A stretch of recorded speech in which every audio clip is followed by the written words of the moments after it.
What's up guys, welcome back to the UCL BJJ channel. We're here at the Chill Dojo, and in this series we're going to look at the baseball bat choke.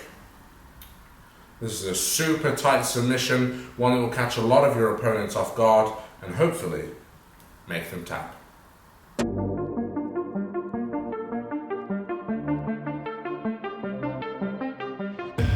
Alright guys, the next choke we're going to get into is the baseball bat choke. This was a position really made famous by Majid Hage, one of the Gracie Barra competitors. Had a super tight baseball bat choke.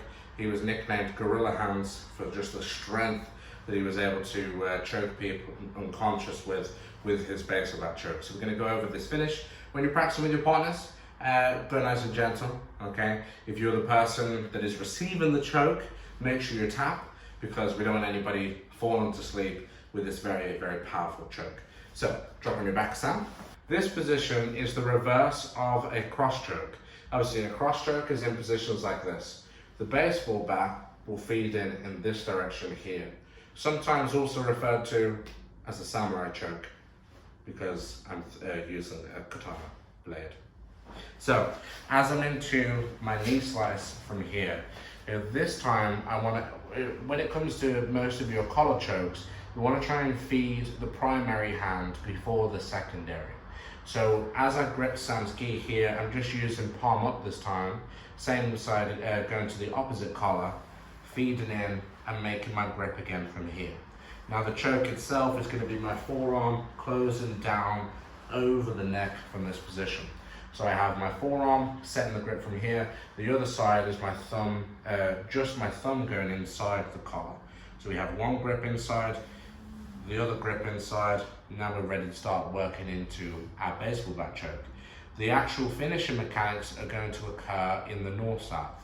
So from here, what I need to try and do is knee slice over Sam's arm. So this hand's going to be a little bit pesky in terms of trying to stop me from getting grips, preventing my elbows from closing inwards. So I just drive my knee over that bicep, continue sliding, and as I slide, my elbow will hit the floor and my shoulder meets my partner's sternum. Now, as I come over to the north-south, the finishing mechanic is this elbow dropping to the ground. Now again, all my left arm is doing is stopping Sam from looking in this direction. You see? If I were to just have the baseball bat choke on here without the supporting hand, my elbow drops and Sam looks away to defend. So using the same principles we just learned in the cross choke, my left hand, all it needs to do is stop Sam from looking towards me. That way she can feel the full force of my baseball bat choke. Now, the only thing that needs to be added in with the pressure of pulling my elbows down to the floor is making sure that she doesn't turn and bridge. So my left knee is going to fix onto the forehead while I apply the choke.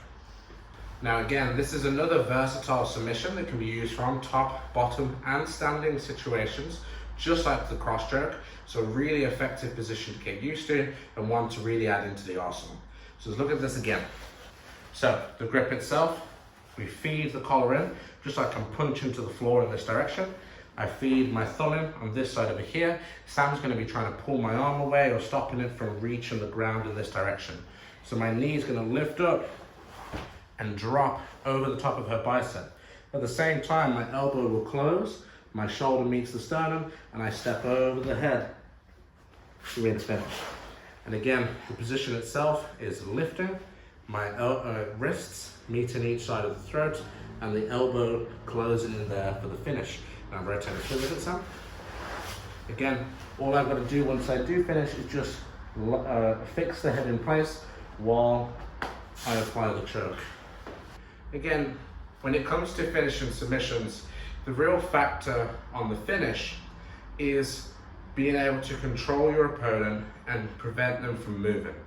When my partner is no longer able to bridge and move and fidget and escape, then I can really cement the choke, and the acceptance comes in that they are stuck, they cannot escape the submission, and they tap. A lot of times, the submission itself and the tap comes from acceptance of the submission rather than the pain or the fight is no longer there. So you have to hold your partner in place. When they can no longer move, then more than likely they will tap straight afterwards. So, from the knee on belly, fix your grips. 1, 2, knee slice, shoulder meets sternum, elbow hits the ground, knee fixes the head in place, squeeze. And there we have a very, very tight submission, one that can be used in a number of different situations once you understand the mastery of the grip and the closing of the elbow.